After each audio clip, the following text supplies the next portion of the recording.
Ndabaramukije mu izina ry'Umwami wacu Yesu Kristo. Uyu munsi ni kuwa gatanu itariki 17 z'ukwezi kwa mbere umwaka wa 2025. Muri kumwe nanjye Evangeliste Maniriho Ernest. Uyu munsi ndashaka kuvugana nawe aya magambo. Ntuzongere kugira ubwoba kuko hari isezerano Imana yaguhaye. Hari icyo Uwiteka Imana yagusezeranyije. Nk'uko Imana yagendanye n'abasogokuruza bakera niko nawe izagendana nawe.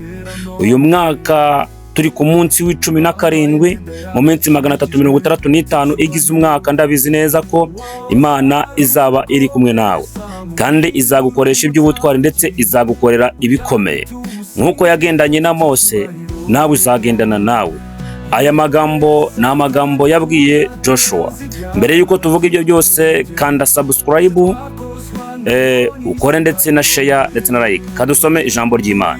Joshua igice cya mbere umurongo wa 5 aravuga ngo nta muntu n'umwe warinda kuguhagarara imbere iminsi yo kubaho kwawe.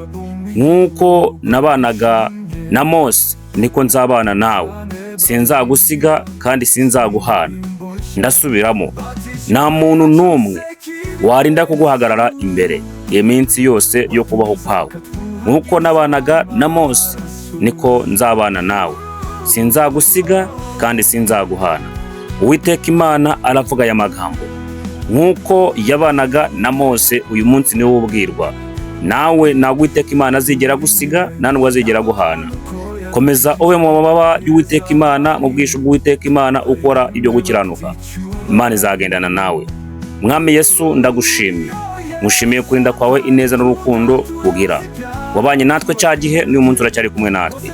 Dufashe kandi ukomeze kudushigikira nk'uko wabisezeranyije Joshua, natwe iri sezerano tubashe kuribona.